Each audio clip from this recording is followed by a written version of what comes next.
तो फिर से स्वागत है दोस्तों आपका कायम एकेडमी के यूट्यूब प्लेटफॉर्म पर। हम देख रहे थे संजीव डेज वर्क में जो बोर्ड द्वारा जारी किया गया मॉडल पेपर है उसका अगला एपिसोड, जिसमें क्वेश्चन नंबर 3 के पॉइंट नंबर 9 तक हमने सोल्व आउट किया था। पॉइंट नंबर 10 देख लेते हैं। पॉइंट नंबर 10 है, एक बक्से में 7 नीले और 3 सफ़ेद कंचे हैं। इस बक्से में एक कंचा यदृच्छा निकाला जाता है, तो इसकी क्या प्रायिकता है कि वह कंचा सफ़ेद है। तो प्रायिकता वाले आपके 3 से 4 सवाल आएंगे छोटे सवालों में, और आप बहुत आसानी से इनको कर सकते हैं। सबसे पहले लिखेंगे कुल घटनाएं।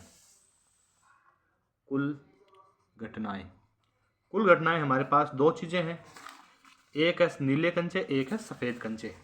तो 7 तो नीले कंचे हैं प्लस 3 सफ़ेद कंचे हैं, टोटल हो गई 10। हमें जो प्रायिकता ज्ञात करनी है सफ़ेद कंचों की ज्ञात करनी है, तो हम कहेंगे अनुकूल घटनाएं बराबर सफ़ेद कंचे। अनुकूल घटनाएं, और अनुकूल घटनाएं किसके लिए? सफ़ेद कंचों के लिए, यानी सफ़ेद कंचे, और जो की है हमारे पास 3। फिर हमें निकालनी है प्रायिकता, तो हम कहेंगे प्रायिकता बराबर अनुकूल घटनाएं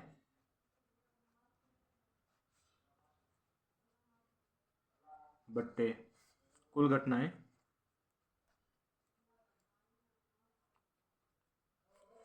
अनुकूल घटनाएं हैं 3, कुल घटनाएं 10। यही हमारा आंसर है। अगला सवाल, इसका तीसरे क्वेश्चन का पॉइंट नंबर 11वां देख लेते हैं। यदि एक बेलन का आयतन 448 पाई सेंटीमीटर क्यूब और ऊंचाई 7 सेंटीमीटर है, तो बेलन की त्रिज्या ज्ञात कीजिए।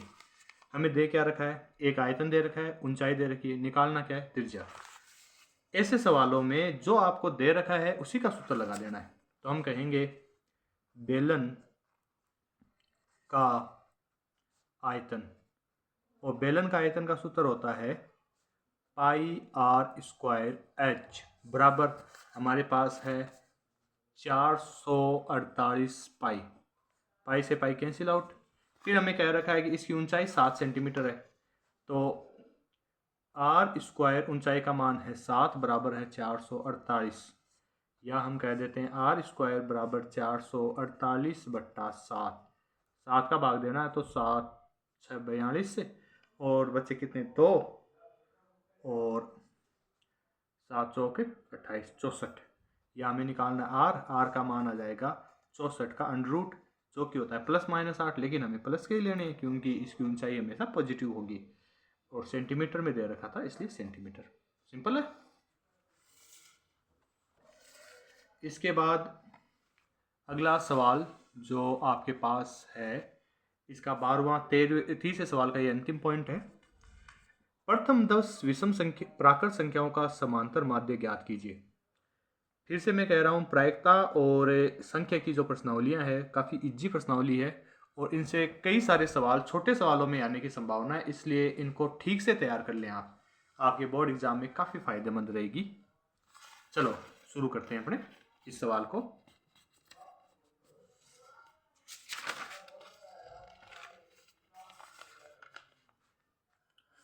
हमारे पास तीसरे का 12वां पॉइंट दे रखा है, प्रथम 10 विषम प्राकृत संख्याओं का समांतर माध्य। तो हमें सबसे पहले चाहिए प्रथम 10 विषम प्राकृत संख्या। प्रथम 10 विषम प्राकृत संख्याएं, जो कि हो जाएगी आपके पास 1, 3, 5, 7, 9, 11, 13, 15, 17 और 19। 1, 2, 3, 4, 5, 6, 7, 8, 9, 10। अब हमें निकालना इनका समांतर माध्य। समांतर माध्य, इसका सूत्र हमारे पास होता है राशियों का योग बट्टा राशियों की संख्या।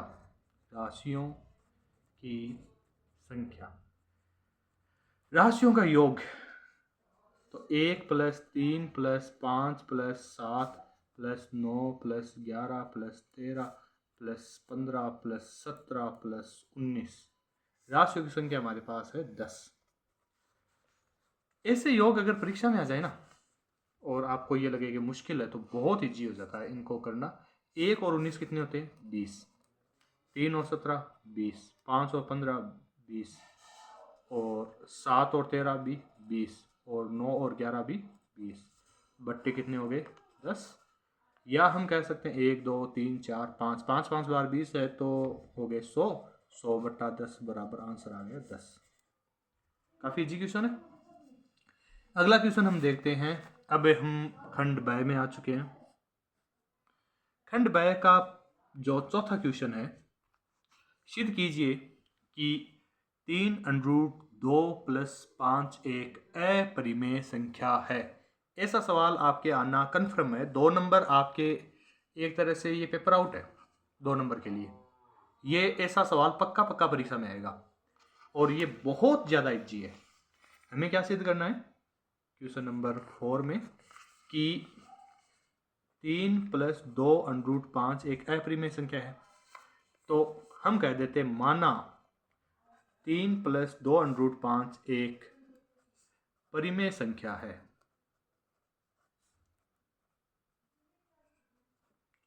अगर ये परिमेय संख्या है तो इसे हम लिख सकते हैं अतः है 3 + 2√5 को लिखा जा सकता है a/b के रूप में। हम जानते हैं ना p/q, वही बात है p/q के रूप में। तो यहाँ हम थोड़ा सा अलग दिखाने के लिए a/b के रूप में लिख देते हैं, जहाँ पर b किसके बराबर नहीं है भाई? 0 के बराबर नहीं है। अच्छा ये ऐसा है तो क्या 3 का ट्रांसफर कर दें हम? तो 2√5 बराबर आ जाएगा a/b - 3। इनका ले लेते हैं लघुत्तम। देखो लघुत्तम लेते हैं, सीधा सीधा सिस्टम है। b तो पढ़ाई है आपके पास, है ना? इस b को 3 से गुणा कर दो तो a - 3b। सिंपल है। इसके बाद आप सवाल कंप्लीट दिख रहा ना, ये लो। या हम कह सकते हैं कि √5 का मान हो जाएगा a - 3b/b, और ये जो 2 गुणा में था ये आ जाएगा भाग में। अच्छा a और b सारे पूर्णांक है। a और b पूर्णांक है। अगर a और b पूर्णांक हैं तो इसका मतलब तो हो गया अतः √5 एक परिमेय संख्या है, क्योंकि इसको हम p/q के रूप में लिख पा रहे हैं और ये संभव नहीं है। और यह संभव नहीं है। क्यों संभव नहीं है? क्योंकि हम जानते हैं कि √5 तो एक अपरिमेय संख्या है।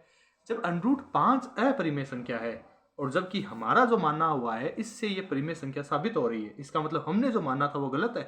तो हम कहेंगे अतः हमारी परिकल्पना गलत है या असत्य है? असत्य है। अगर परिकल्पना असत्य है तो परिकल्पना की क्या थी हमने कि ये एक परिमेय संख्या है, जबकि असत्य है तो इसका मतलब ये एक अपरिमेय संख्या है। इसलिए 3 + 2√5 एक अपरिमेय संख्या है और ये अपरिमेय संख्या ये हम साबित कर चुके हैं। Hence proved. कोई मुश्किल नहीं है ना?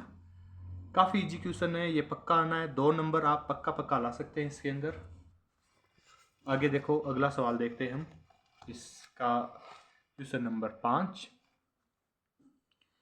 बहुपद x² - 3 के शून्य ज्ञात कीजिए और शून्यकों तथा गुणांकों के बीच की संबंध की सत्यता की जांच कीजिए। शून्य ज्ञात करना मतलब बहुपद का हल करना। चलो करते हैं। हमारे पास जो बहुपद दे रखा है क्वेश्चन नंबर 5 में दिया है x² - 3। इसको हम सबसे पहले किसके बराबर लिख देंगे? 0 के। या हम कह सकते हैं कि x² बराबर 3। ठीक है, वो उधर गया प्लस का हो गया। अब हम क्या इसको ऐसे नहीं लिख सकते? x² बराबर √3 का स्क्वायर। हाँ जी, अगर हम ऐसा लिख देते हैं तो हमारे पास आ जाएगा दोनों तरफ वर्गमूल लेने पर, दोनों और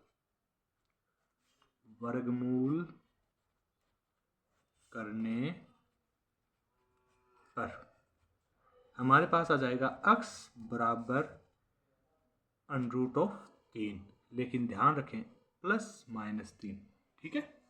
आपको लिखना यहाँ +-3 है, चाहे आगे जो मूलों की सत्यता है उसके लिए आप पूरा ना करें, लेकिन यहाँ पर आपको केवल प्लस के √3 लिख के नहीं छोड़ देने। अब हम करते हैं, इसमें पूछा है हमें उसके शून्यकों और गुणांकों के बीच में संबंध ज्ञात करना है। तो सबसे पहले इस संबंध में हम ज्ञात करते हैं मूलों का योग। मूलों का योग यानी अल्फा और बीटा। अच्छा, अल्फा प्लस के √3 मान लेते हैं तो बीटा, अल्फा मान लेते हैं प्लस के √3 तो बीटा आपके पास हो गया माइनस के √3, ठीक है। ये होता है -b/a। b कौन होता है? x का गुणांक होता है। ये होता है -x का गुणांक बट्टा x² का गुणांक, ठीक है। x का गुणांक हमारे पास, x का पद ही नहीं है, x का पद ही नहीं है, इसका मतलब x का गुणांक नहीं है, इसका मतलब वो शून्य है। तो -0/x² का गुणांक क्या है? x² का गुणांक कुछ उसके गुणा में नहीं है। जब कुछ नहीं होता तो वो होता है 1। 0 में 1 का भाग जाए, अच्छा माइनस का 0 नहीं होता तो 0 ही होता है। इधर हम देख रहे थे कि मूलों का योग, मूलों का योग यानी इन दोनों को जोड़ दो, √3 और -√3। अच्छा, √3 में से √3 के बच्चे 0, यानी यह तो सत्य है। अब हमें देखना आगे मूलों का गुणनफल। मूलों का गुणनफल, मूलों का गुणनफल होता है c/a, ठीक है। c कौन होता है?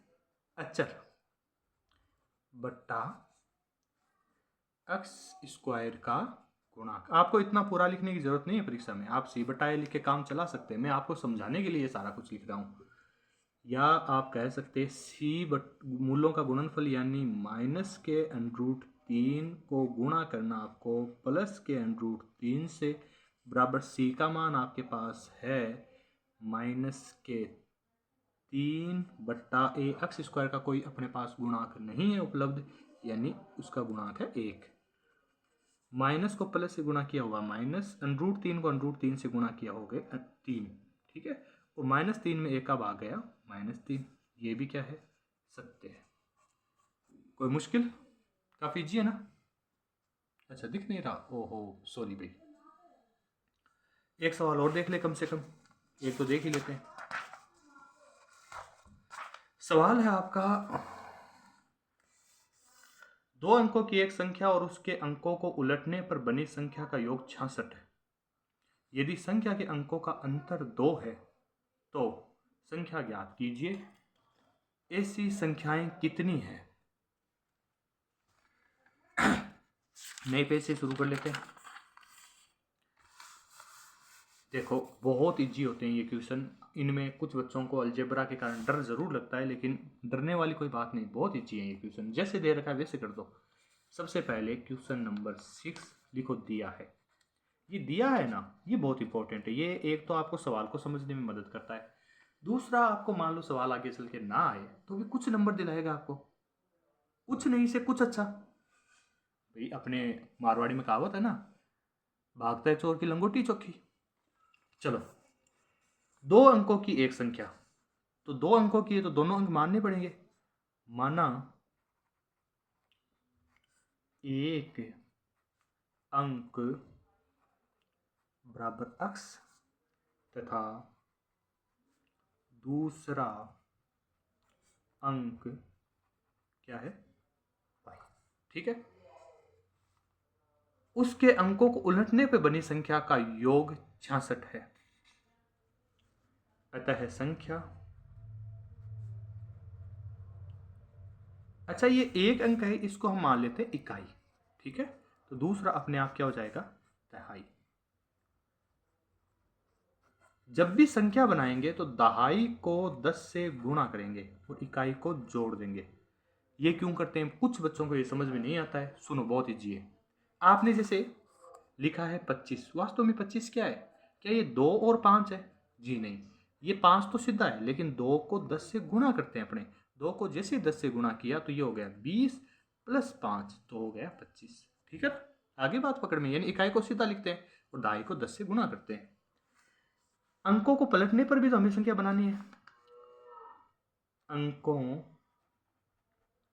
को उलटने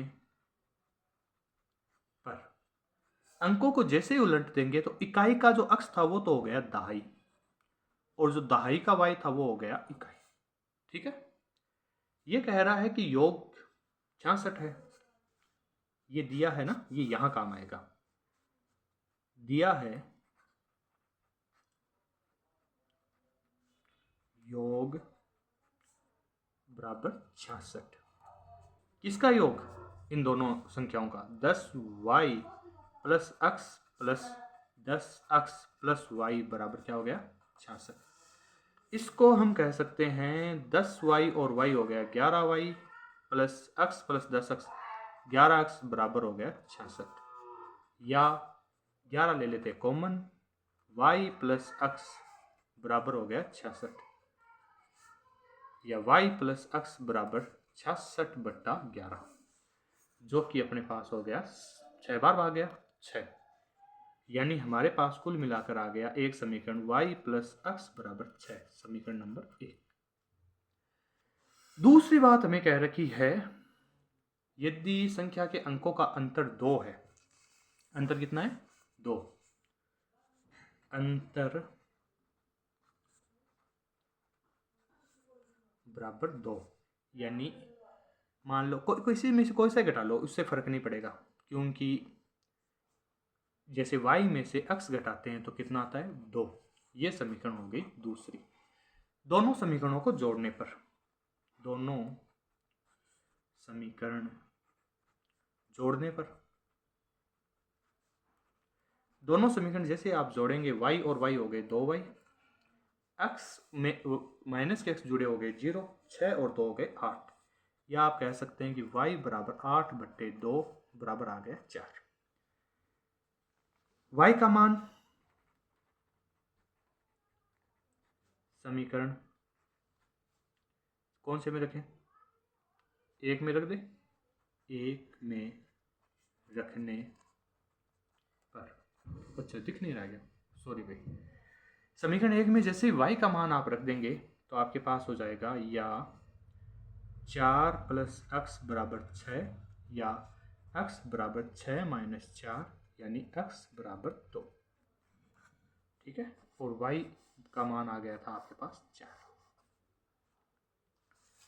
अब हमने क्या माना था? हमने माना था कि इकाई अंक x है, दहाई अंक y है। अतः संख्या क्या होती है? अभी हमने बताया था 10 गुणा दहाई का अंक प्लस इकाई का अंक, यानी 10 गुणा y प्लस x, यानी 10 गुणा y का मान आपके पास आया 4 प्लस x का मान आया 2।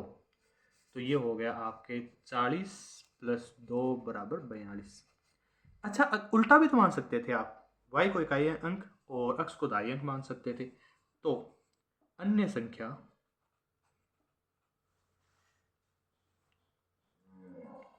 बराबर हो जाएगी, सेम प्रोसीजर है।